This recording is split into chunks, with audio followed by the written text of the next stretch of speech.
the Hidden Meadows apartment complex, where officers say they found the body of India Kinamore on Saturday morning around 5 a.m.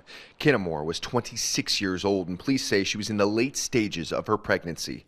On March 4, 2023, 5:47 a.m., Hidden Meadows apartment complex, Coleraine Township, Ohio.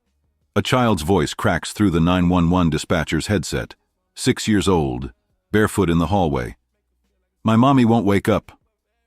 In the bedroom, India Kinamore lies still, 26 years old, 9 months pregnant, her hospital bag packed by the door, her induction scheduled for 8 a.m., just 2 hours away.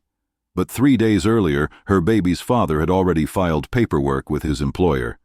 Bereavement leave, starting today, March 4th. You can't mourn someone who's still alive, unless you know they won't be. But how did we get here? Welcome to Real True Crime 24/7. May you and your family stay safe wherever you are. Don't forget to subscribe, like, and share, because we bring you the parts the media never reported. To our returning viewers, thank you for seeking truth with us. This is the story of a murder written in spreadsheets and phone logs. A conspiracy hidden in time-off requests and deleted text messages. India Kinamore was killed on the exact day she was supposed to meet her daughter. Not coincidence, calculation. Her partner, Kayvon Warren, wanted the pregnancy gone. When she refused an abortion, he made other arrangements. 2 men, 1 plan.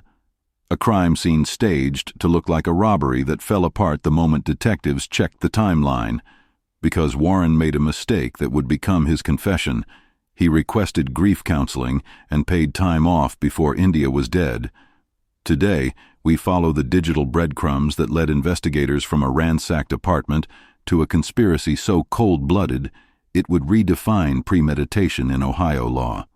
Phone records, financial collapse, corporate HR documents that read like a murder contract. This is the case prosecutors called a deadline disguised as a crime, and by the end, you'll understand why 3 men are facing life in prison for killing a woman and the child she was hours away from holding. India Kinamore was 26 years old when she found out she was having a girl.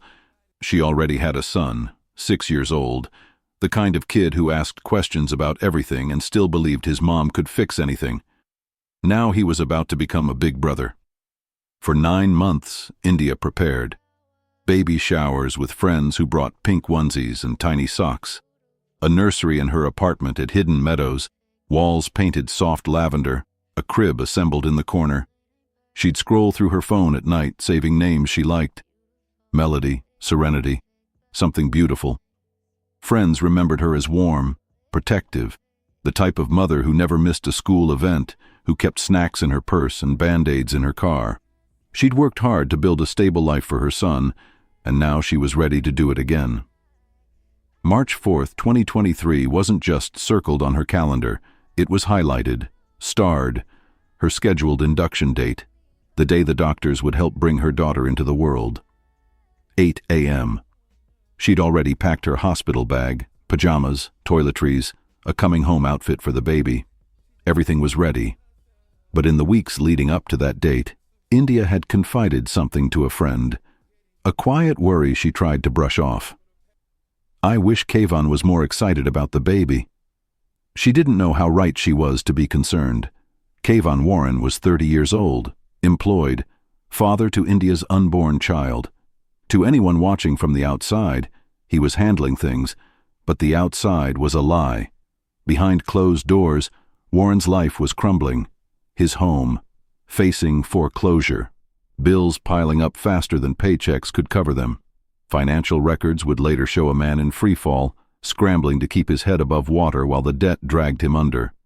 And there was someone else, another woman, a relationship Warren wanted back, a fresh start he couldn't have while India carried his child. So he pushed for an abortion, not once, multiple times, phone calls, text messages, conversations where he tried to convince India that terminating the pregnancy was the answer. She refused, every time. Legally, Warren had no power to force it. The choice was hers, and she'd chosen to keep the baby, which left Warren with a problem that couldn't be negotiated. Debts can be restructured. Relationships can be hidden. But a due date? A due date is absolute. March 4th, 2023 was coming whether he wanted it to or not. For India, that date meant new life. For Warren, it meant child support, legal responsibility, a permanent connection to a woman he wanted erased from his future. Every calendar in every home had that same date circled, but only one person saw it as a deadline he couldn't survive. Investigators would later piece together how India and Kayvon first connected. A relationship that started like most, attraction, attention, time spent together that felt easy at first. But when India told Warren she was pregnant, the response wasn't what she expected. No excitement, no planning for the future, just silence, then resistance. What should have been a shared moment became a battleground. Warren saw numbers, child support payments that would come out of every paycheck for the next 18 years, legal obligations that would tie him to India permanently, court dates, custody arrangements, a financial anchor he couldn't shake loose. He ran the calculations in his head. Monthly payments, medical expenses, the cost of a life he didn't want. And then there was the other woman, the one he'd been trying to win back. The pregnancy made that impossible. Every plan he had for his future required India's baby not to exist. India's refusal to terminate the pregnancy created a knot Warren couldn't untangle. 3 problems: financial collapse, relationship exposure, unwanted fatherhood, all tightened around a single date. March 4th. The day the baby would be born. The day everything became real and irreversible. That's when Warren's phone activity changed. New numbers appearing in his call logs, text messages sent at strange hours, conversations with people who hadn't been part of his life before. Investigators would later track every ping, every connection, every digital footprint that showed a man reaching out to the wrong kind of help. Warren wasn't looking for advice anymore. He was looking for a solution. February 28, 2023. Phone records show Kayvon Warren making contact with Robert Irvin, 20 years old, a criminal history, legally prohibited from possessing firearms due to prior convictions. Then another call. Lamar Morris Suggs, 22. Same background, same legal restrictions on weapons. Warren wasn't calling friends. He was assembling a team.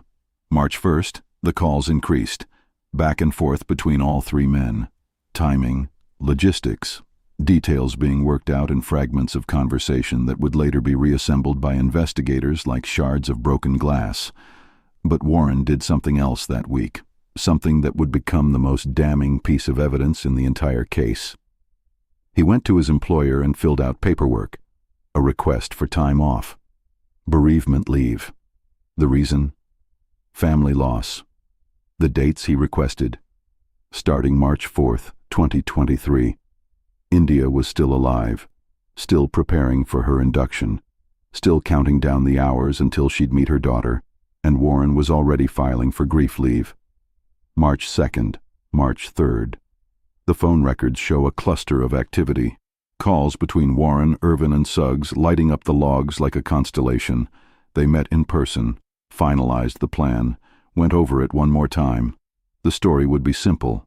A burglary. Someone broke in looking for valuables. Things went wrong.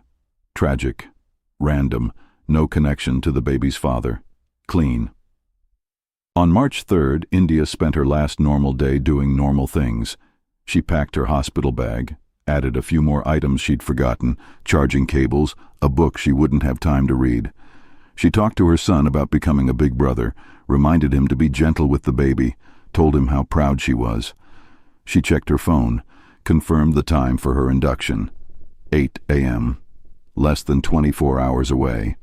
She had no idea that in another part of town, 3 men were preparing for the same date. Same time frame, different objective. The trap was set. All that was left was the execution. March 4th, 2023. 5 a.m. The sun hasn't risen yet.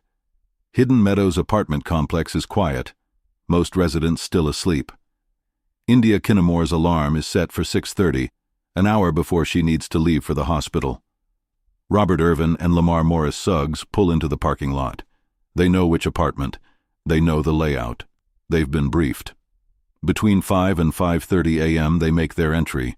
The door shows signs of forced entry, exactly as planned.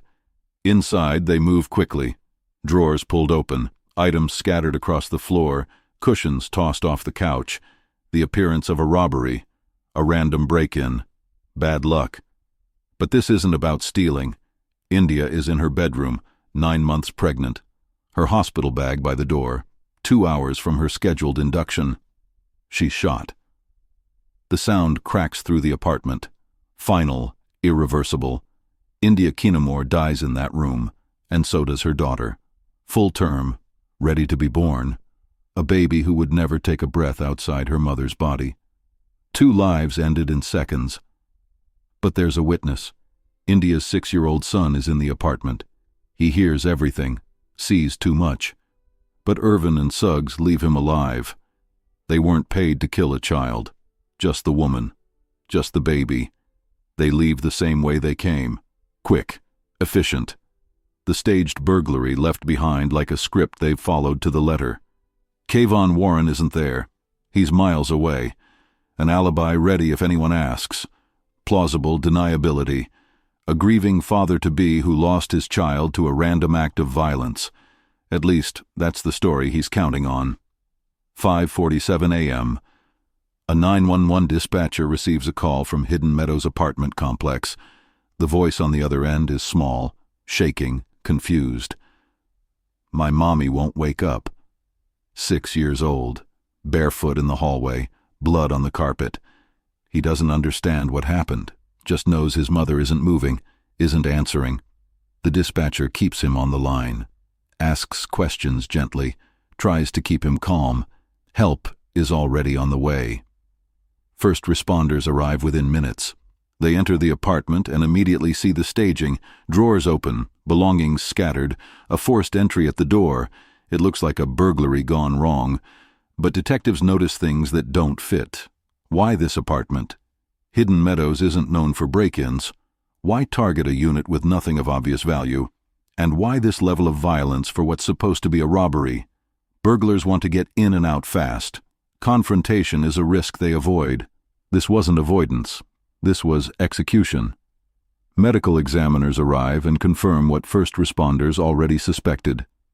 2 victims, India Kinamore, 26 years old, and her unborn daughter, full term, hours away from being delivered. The baby never had a name, never had a chance. Word spreads fast through Hidden Meadows. Neighbors step outside, some crying, some stunned into silence. They knew India, saw her around the complex, knew she was pregnant, knew today was supposed to be the day. One resident would later tell reporters, she was about to have her baby. Today. She was going to the hospital this morning. Instead, the coroner's van is parked outside her door. By mid-morning, news crews arrive.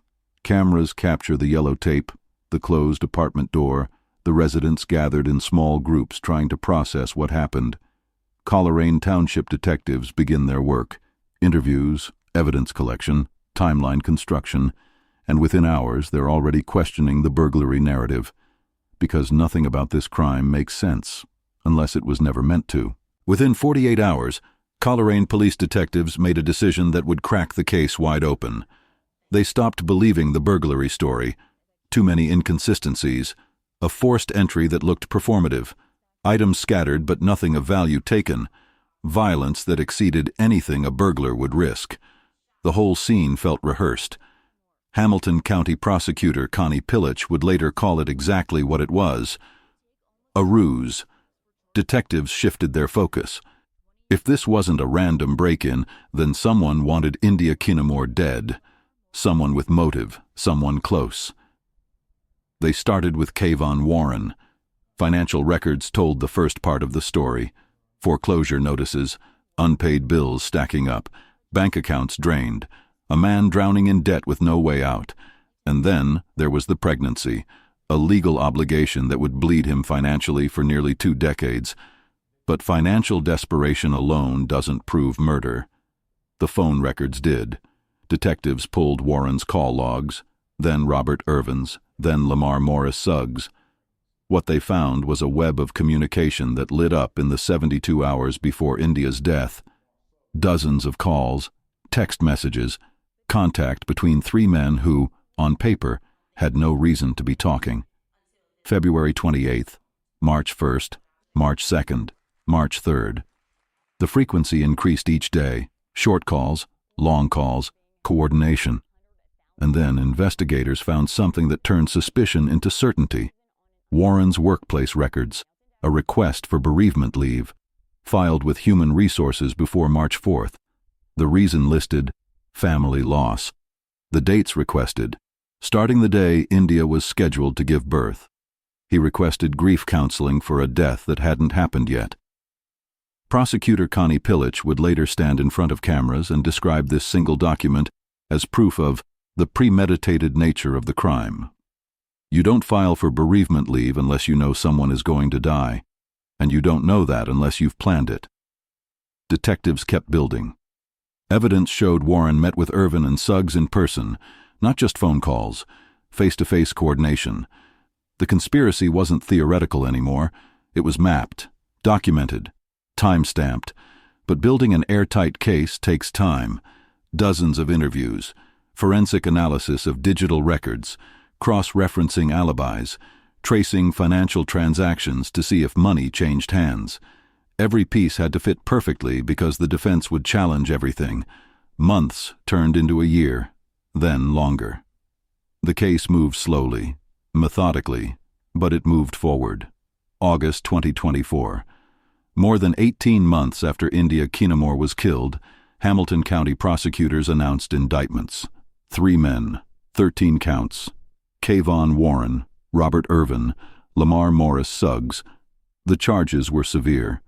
4 counts of aggravated murder, 1 for India, 1 for her unborn child, and additional specifications under different legal theories that allowed prosecutors to approach the crime from multiple angles. Ohio law recognizes the murder of a full-term unborn child as a separate victim. India's daughter, though never born, was counted. Beyond murder, the indictment included burglary and felonious assault. But there was another charge that revealed something critical about the men Warren had chosen. Warren and Suggs were both charged with having a weapon while under disability. That charge means one thing: they were legally prohibited from possessing firearms. Prior convictions, restrictions already in place. Warren didn't recruit friends. He recruited criminals, men who were already operating outside the law, men who wouldn't hesitate. Prosecutor Connie Pillich addressed the media. She detailed the conspiracy step by step. Warren orchestrated everything. The motive was clear: eliminate his financial obligations, eliminate the relationship that tied him to India, eliminate the future he didn't want. The plan was calculated. The execution was brutal. And the evidence was overwhelming. All 3 men were arrested. Bond set at $600,000 each. Electronic monitoring required if posted. The message was clear: these men weren't going anywhere. Court appearances followed. Security cameras captured Warren, Irvin, and Suggs in orange jumpsuits, shackled, emotionless, facing a courtroom packed with India's family and friends. The potential sentence? Life in prison. No parole, no second chances. The rest of their lives behind bars for a crime that took less than 30 minutes to commit, but over a year to prove. The case that started as a staged burglary ended with a conspiracy charge so meticulously documented that the digital evidence alone could convict them. Warren's bereavement request, the phone logs, the financial records, every piece of his plan, preserved in data he thought no one would ever check. He was wrong. India Kinamore's friends and family held vigils in the days after her death. Candles lined the sidewalk outside Hidden Meadows. Photos of India, smiling, pregnant, full of life, were propped against the brick wall of her building. People who knew her spoke about her warmth, her dedication as a mother, the way she lit up when she talked about her daughter. One friend posted online, "She was so ready to meet her baby girl. She had everything planned. Everything." But the person who lost the most said nothing at all. India's 6-year-old son, the boy who made the 911 call, the boy who watched his mother die and his baby sister disappear before she ever existed outside the womb. He's growing up now without the two people who were supposed to shape his childhood. No mother to pack his lunches or help with homework. No little sister to fight with and protect. Just memories of a morning that stole his entire family in the span of minutes. Therapists who work with traumatized children say the impact of witnessing violence at that age doesn't fade. It reshapes how a child sees the world. Safety becomes conditional. Trust becomes fragile. India's son will carry March 4, 2023 with him for the rest of his life. The community of Coleraine Township struggled to process what happened. Hidden Meadows residents installed extra locks, checked their doors twice before bed. But the fear wasn't about burglars anymore. It was about the violence that happens behind closed doors. Intimate partner violence, the kind that doesn't announce itself until it's too late. And then there's the baby. India's daughter was never named, never held, never got to open her eyes or feel her mother's arms. She exists only as a legal victim, a footnote in court documents, a count on an indictment. But to the people who loved India, that baby represents everything that was stolen. Not just a life, but a future. Birthdays that will never happen. A first day of school that will never come. A relationship between siblings that was erased before it could begin. 2 lives, 1 brutal act. A loss that compounds every single day. The India Kinamore case marks a shift in how murders are solved. There was no confession, no weapon recovered with fingerprints, no witness who saw the crime happen. The physical evidence at the scene was intentionally misleading, a staged burglary designed to throw investigators off. What solved this case was data, phone records, financial documents, employment paperwork, digital breadcrumbs that Kayvon Warren left behind because he didn't think anyone would look that closely. The bereavement request alone was enough to prove intent. You can't fake the timestamps on corporate HR systems. You can't delete the metadata. And you can't explain why you requested grief leave before the person you're grieving is dead. This is the new era of criminal investigation. Digital forensics catch what physical evidence misses. But this case also highlights something more disturbing. Pregnant women are at higher risk of being murdered by their partners than dying from pregnancy-related complications. Studies show that homicide is a leading cause of death for pregnant and postpartum women in the United States. The pattern is consistent: financial pressure, relationship instability, an unwanted pregnancy. When those 3 factors align, the danger becomes lethal. India Kinamore tried to end the relationship on her terms. She refused the abortion Warren demanded. She was planning to raise her children independently, but Warren saw that independence as a threat, a legal and financial liability he couldn't escape. So he removed it. The warning signs were there: repeated pressure to terminate the pregnancy, financial desperation, a man who saw fatherhood as a burden rather than a responsibility. Friends said India wished Warren was more excited about the baby. That wasn't just disappointment. That was intuition. She sensed something was wrong. But what could have saved her?